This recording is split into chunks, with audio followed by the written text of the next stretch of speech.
Sigue disfrutando de un contenido fresco y actualizado por A Primera Hora. Bueno, ya estamos de vuelta aquí en su espacio de Primera Hora. Nos visita el día de hoy para nuestra entrevista central Tristán Carbucha, director jurídico de la CISARRIL. Bienvenido, Tristán. Bueno, buenos días a todos. Buenos días. Les agradezco la invitación. Para mí es un gusto compartir hoy con ustedes aquí. Claro, y sobre todo porque ayer busqué sus credenciales, Tristán, antes de venir para acá. Y me hablaron de la excelencia de Tristán. Yo hablé con la doctora Yesenia Díaz. ¿Qué conoce a Yesenia? Claro. Una estrella dentro de la superintendencia. Le dije que le iba a echar al medio aquí hoy, ¿verdad? Bueno, no confíen en lo que ella le dice, porque ella está sesgada por afectos y amistad. Bueno. Él mismo lo dice. Sí. No, pero una estrella. Sí, así es. Una estrella. Así es. Un poquito de lo que está aconteciendo con la Superintendencia de Salud y Riesgos Laborales en el ambiente actual. Sobre todo hay una situación que a mí en lo particular me preocupa. El sector salud, uno se confunde porque a veces tú dices, necesito una ambulancia, no, eso no es salud pública, eso es el Servicio Nacional de Salud. Necesito medicamento, no, eso no es el servicio, que es el que provee los medicamentos a los hospitales, eso es salud pública. Que necesito tal cosa. ¿Cómo nosotros identificamos qué es lo que le corresponde a cada quien?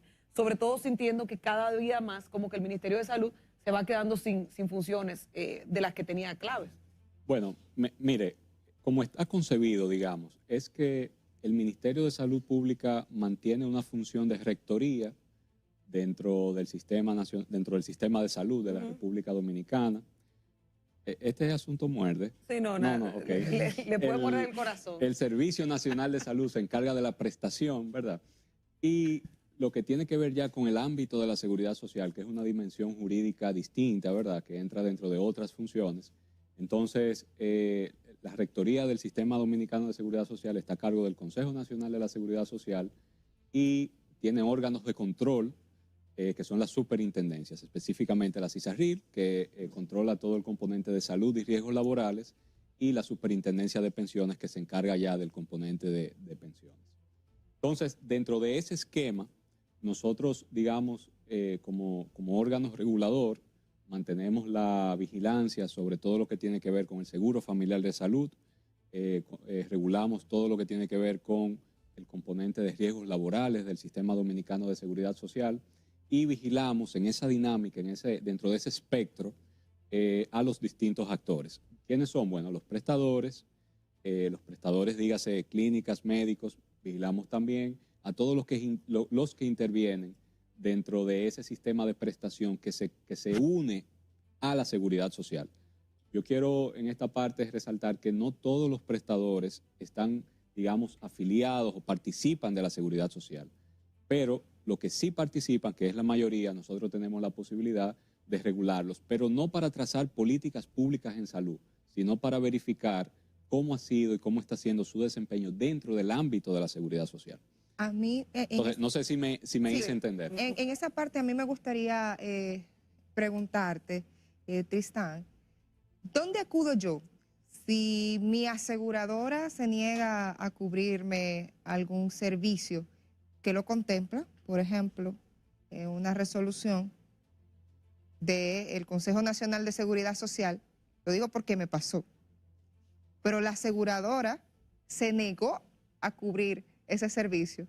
Entonces, ¿dónde acudimos? Diciendo que no iban a cubrir ese Mire, su pregunta reviste una trascendencia especial, porque yo he visto, digamos, y he sido testigo de excepción, de que uno de los principales desafíos que tenemos en el Sistema Dominicano de Seguridad Social está asociado a los factores de información asimétrica, de asimetría de información.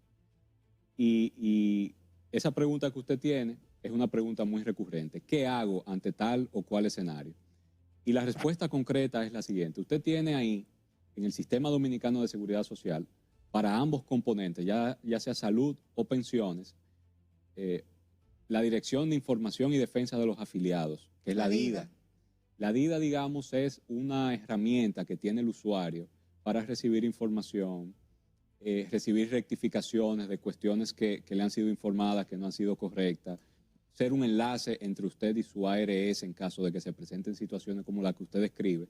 Y también usted tiene en caso de su situación con una ARS en particular, a la superintendencia, que como órgano regulador está encargada de verificar que esas prestaciones que están vinculadas al catálogo de prestaciones, ¿verdad?, sean entregadas con oportunidad. Es decir, que si usted solicitó o demandó una atención que está cubierta dentro de la seguridad social, usted tiene un derecho legítimo de que a usted se le entreguen esas coberturas. Si por cualquier razón eso no se hace con la oportunidad que su situación amerita, entonces usted tiene esos canales. Usted puede ir a la DIDA, puede ir a la superintendencia.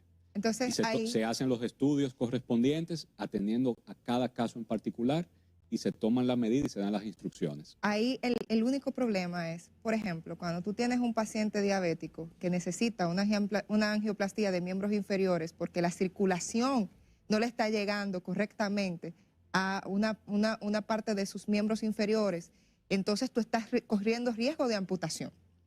Y el hecho de que yo tenga que ir a la DIDA, luego tenga que ir a la superintendencia, el proceso se me alarga y el paciente me puede coger una bacteria, una gangrena y un sinnúmero de situaciones. Que no es el mismo día que se da todo eso. Que no es el mismo día. Cuando hay una resolución ya del Consejo de Seguridad Social que me dice a mí que eso está cubierto. Entonces, yo lo que digo, por lo menos yo pude resolver mi situación, ¿verdad? Pero el dominicano que no lo sabe, espera un largo periodo de tiempo en lo que agota todos los procesos y su paciente lo que puede es tener una situación peor. Mire que hemos visto desde la superintendencia. Ciertamente existen situaciones donde hay negación de coberturas que están cubiertas, pero esas son situaciones excepcionales. La regla es que con todo nivel de oportunidad, los servicios que están dentro de cobertura se entreguen y se entreguen a tiempo. Claro, esa es la regla. Hay excepciones, como la que usted describe, y en esos casos lo que se hace es generar mecanismos de intervención acelerada, intervención rápida, para que ese paciente o ese afiliado pueda tener, digamos, las coberturas que tiene garantizadas dentro de la seguridad social. Obviamente es una situación que en caso de que la negativa a la prestación del servicio, de la atención, haya sido injustificada, genera otro tipo de consecuencias jurídicas. Y ahora le hablo como abogado. Dentro de esas está, digamos, haber sido, digamos, responsable de conductas que están sancionadas o son susceptibles de sanción dentro del ordenamiento jurídico. Y nosotros tenemos ya precedentes de administradoras de riesgos de salud que han sido sometidas al escrutinio de un proceso sancionador administrativo por negación y retraso en la entrega de esas coberturas. Tristán, ahí mismo iba, porque se parece estar conectada con lo que tú estabas tocando y lo que preguntaba Eduarda. Hace un tiempito, hace poco, finalizando el año pasado, se emitía una información de parte de la CISARRIL de que habían sancionado prestadoras de servicio, pero en este caso no por no dar el servicio, sino por pagos, por solicitar pagos que no estaban Extra. adecuados o indebidos. Y veo que hubo inclusive una recuperación que creo que había 32 casos. Para el que no está viendo, ¿qué son esos pagos inadecuados o pagos que no deben realizar? Y si el proceso de queja, ¿verdad?, de reclamación, es similar a cuando no te dan el servicio. Mire, ¿qué es importante aquí? ¿Qué es importante que el televidente retenga? Cualquier situación que lo enfrente con su ARS, tiene que comunicarla tanto a la DIDA como a la superintendencia, porque ese es el mecanismo para nosotros enterarnos. Bien, ¿qué hemos hecho? Nosotros hemos detectado un conjunto de situaciones diversas. El que usted refiere es un caso en particular, pero hay un conjunto de situaciones diversas. Ya le comentaba a su compañera, demora en la entrega de coberturas, cobro indebido, que es el caso que usted refiere. ¿Qué es el cobro indebido? Puntualmente, cuando usted va a medianoche a una clínica y para ingresar a un paciente le piden un depósito, por ejemplo. Hemos visto situaciones de traspaso y afiliaciones irregulares donde a usted lo cambian de ARS sin su consentimiento, y así un catálogo de conductas típicas, que es como los abogados le llamamos, que dan lugar y que son susceptibles, digamos, de canalizarse a través de un proceso sancionador. ¿Qué hemos hecho desde la superintendencia? Bueno, hemos dicho, mira, el proceso sancionador tiene un efecto o tiene como finalidad rectificar una conducta que no es correcta. Es decir, es un mecanismo para usted enderezar algo que no va caminando bien. Y en ese ánimo de que el sistema dominicano de seguridad social se fortalezca, de que los actores actúen en apego a la norma vigente, se han iniciado diversos procesos. De hecho, esta gestión de la superintendencia en ese ejercicio de fiscalización y control ha presentado y ha iniciado y culminado la mayor cantidad de procesos sancionadores en la historia del órgano regulador, en la historia de la seguridad social. Ese caso que usted refiere es el primer caso en el sistema dominicano de seguridad social. ¿Y qué se quiere con esto? Yo siempre lo digo, el proceso sancionador es un proceso que hay que ejercer con todo nivel de prudencia, dentro de parámetros de proporcionalidad, que es lo que la ley nos ordena, y atendiendo a un fin ulterior. ¿Cuál es el fin ulterior? Que podamos corregir la conducta. Y que en ese ánimo el afiliado puede encontrarse frente al sistema en una mejor situación. Y es un precedente importante. Claro. Te digo que aquí no sé, pero a mi entender, la mayoría de centros médicos privados te pide un monto para el tema del ingreso, aún sea por emergencia. Así Sí, es. yo voy a algo porque hay un joven que ahora acaba de ganar el Premio Nacional de la Juventud de este año, el máximo galardón, el hijo del doctor Cruz y Minian, Luis Cruz, que está haciendo una propuesta interesante sobre, eso ya tendría que ser política de Estado a través del Congreso para que a través de algún tipo de impuesto eso se quedara durante las primeras 48 horas. Los pacientes que llegan con una emergencia puedan ser atendidos, estabilizados, y si su seguro no es el adecuado para el sector donde está, pues que sea reenviado, ¿verdad? Me parece genial la idea, todavía no la ha presentado completa y formal. Ahora, yo me voy con ese mismo tema de las clínicas privadas y una situación que también como que se hacen de la vista gorda, tal vez no ha llegado a la superintendencia como debería, el hecho de que te reciben, tú tienes tu seguro privado, ¿verdad? Te recibe una clínica. El seguro, tú tienes una enfermedad o una situación que se agota el monto que tú tienes disponible. Cuando se agota tu monto, te refieren a un sector público, al sector público. ¿Cómo ustedes ven esta práctica? Sobre todo porque una persona puede estar entre la vida y la muerte y a veces el mismo traslado te está diciendo, bueno, ya tú agotaste tu cuota, te tengo que soltar de este centro privado y mandarte al público.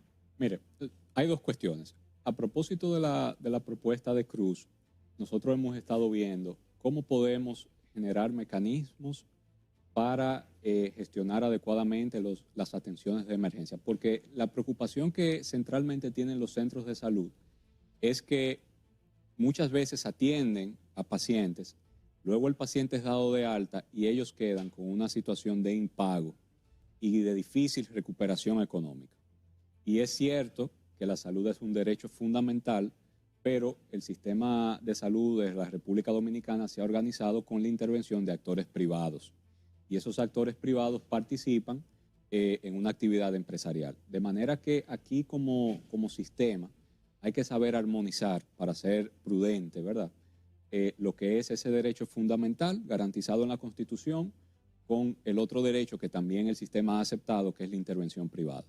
Entonces, en esos estudios que se han estado haciendo, incluso desde la superintendencia, se han analizado diferentes mecanismos de crear un fondo para que el afiliado o paciente pueda recibir, digamos, esas atenciones sin que el prestador tenga el riesgo o tenga la aprensión de que una vez el paciente es dado de alta, pues entonces no encuentre los mecanismos para cubrir los gastos en los que ha incurrido. Eso hay que saberlo armonizar porque ambas partes tienen preocupaciones legítimas. Con relación al segundo tema, mire, las normas de la superintendencia establecen de manera adecuada cómo y cuándo se producen esos traslados a lo que usted refiere.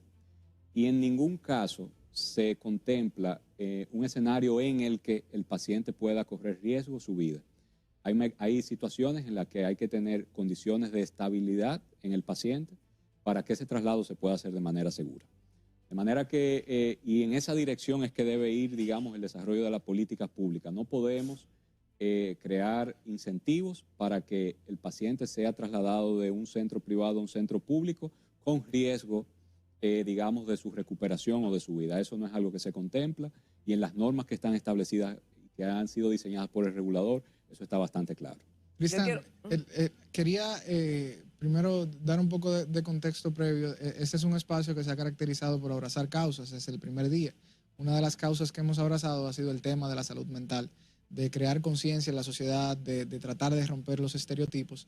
Sin embargo, hay una realidad que se impone y es que cuando las personas van a recibir algún servicio de salud mental, se encuentran con altos precios y con que no siempre el seguro le puede cubrir eso. Y sobre todo, que cuando se tratan de temas que ya conllevan la intervención de un psiquiatra y del uso de fármacos, muchos de esos fármacos no son cubiertos por la seguridad social. ¿En qué parte se encuentra o en qué fase se encuentra la inclusión de esos aspectos de la salud mental y de la cobertura dentro de la seguridad social de la República Dominicana? Mira, eso es un tema que nos llama preocupación, que nos coloca, digamos, en un nivel de atención importante, porque hemos visto con cierto nivel de preocupación que tanto internacionalmente como aquí las cifras de personas que padecen algún tipo de situación de esas características va en aumento. Se estima que cerca del 20% de la población tiene algún trastorno relacionado, y eso es mucho. Diagnosticado. Los psiquiatras, y ahí, y discúlpame Tristán, pero es un tema, mi mamá tiene una condición de salud mental, tiene un trastorno bipolar tipo 1. Así es. 36 años, entonces lo conozco a profundidad. Sé lo que se está viviendo en los hospitales de la República Dominicana y sé lo que se está viviendo en el sistema. Entonces, 20% diagnosticado, pero dicen los expertos que con la pandemia, con los síntomas de ansiedad y depresión, han subido cerca de un 40%. Exacto. Y hay factores propios de la sociedad moderna que inciden en los niveles de estrés. Y eso, de una manera, digamos, no tratada, pues también pudiera ser de esas cifras que se van acumulando sin un registro. Entonces, ¿qué se ha estado observando? Bueno, aquí tenemos varios factores que inciden. Un primer factor es que cómo podemos crear mecanismos para poder dimensionar adecuadamente las características propias de la consulta psiquiátrica. Que la consulta psiquiátrica no es una consulta común y corriente. En términos de tiempo, en términos de focalización del médico tratante. Usted, por ejemplo, va a un pediatra, usted va a un cardiólogo y usted ve ahí una cantidad importante de personas y las consultas tienden a ser en tiempos reducidos. Un paciente pediátrico puede ver muchos pacientes por día. Un paciente psiquiátrico, un médico que sea psiquiatra, tiene un protocolo de atención distinto. ¿Y eso a qué conduce desde la perspectiva de la seguridad social? Bueno, que ahí radica una oportunidad para ver cómo uno puede costear ese tipo de consultas para que los médicos quieran trabajar dentro del espectro de la seguridad social. Porque ¿qué ocurre, César? Mira, la afiliación a trabajar con la seguridad social no es mandatoria. El médico trabaja con la seguridad social si lo entiende. Bien, entonces no hay un mecanismo de constreñimiento para ello. ¿Qué pasa? Como el esquema tarifario no les compensa en términos de lo que paga la seguridad social versus el protocolo de atención, el tiempo que hay que intervenir, entonces muchos de esos médicos psiquiatras se quedan fuera dentro de la seguridad social. Y eso hace que se genere un impacto en el gasto de bolsillo. Cuando usted va a una consulta, usted la tiene que pagar de manera privada. Ahí hay una situación. Otra situación que tenemos es que no todos los prestadores Quieren afiliarlos. de servicio quieren, pero además no todos tienen los mecanismos y las instalaciones para tratar a los pacientes. De manera que hay que sentarse sobre la mesa para buscar mecanismos de negociación que permitan que las ARS contraten a los médicos bajo esquemas de remuneración que sean razonables y ver cómo podemos mejorar las condiciones de los prestadores para que se pueda tener unidades de atención de esa población. Y yo creo que por ahí pudiéramos empezar. Es un trabajo que hay que hacer siempre de manera dinámica, continua, progresiva, como todo lo de la seguridad social, porque fíjese lo que usted dice, usted da un dato muy revelador. Usted dice, a partir de la pandemia las cifras han aumentado, pero fíjese que de la pandemia hacia acá no hace tanto tiempo. De manera que eso refleja el dinamismo con el que se tiene que manejar la seguridad social. No podemos considerar que las coberturas que se obtienen hoy se van a permanecer rígidas a lo largo del tiempo, porque todo cambia. Y factores externos como la pandemia que nadie esperaba, fíjese lo que usted dice, que impactó hacia el alza las cifras de esa población. Y eso nos demuestra, bueno, que tenemos que mantener la vigilancia constante y mantener el mecanismo de diálogo siempre abierto.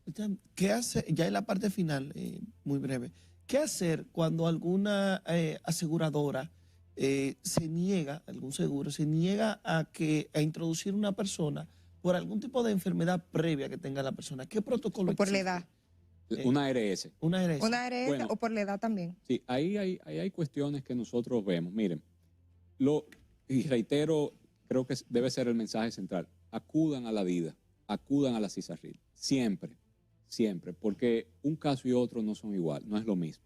Nosotros vemos caso a caso, vemos personas de manera individual.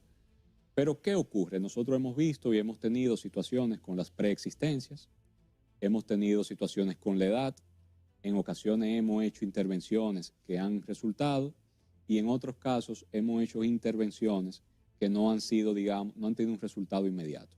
Ahora, aprovecho su intervención para reiterar, nosotros vemos casos individuales y siempre, siempre hacemos el esfuerzo de colocar en una situación, digamos, de inserción al sistema dominicano de seguridad social al afiliado.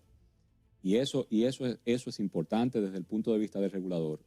Entendemos cuál es la situación de la población y hacemos el esfuerzo para que esa persona tenga las coberturas necesarias. Porque fíjese algo, y esto es un asunto de derechos fundamentales, y yo como abogado, vuelvo el abogado y se lo digo. El derecho a la seguridad social es un derecho que está protegido en la Constitución, que es distinto al derecho a la salud. A propósito de lo que usted hablaba al inicio, bueno, aunque hay espacios donde convergen, el derecho a la seguridad social, digamos, tiene una dimensión un poco más amplia.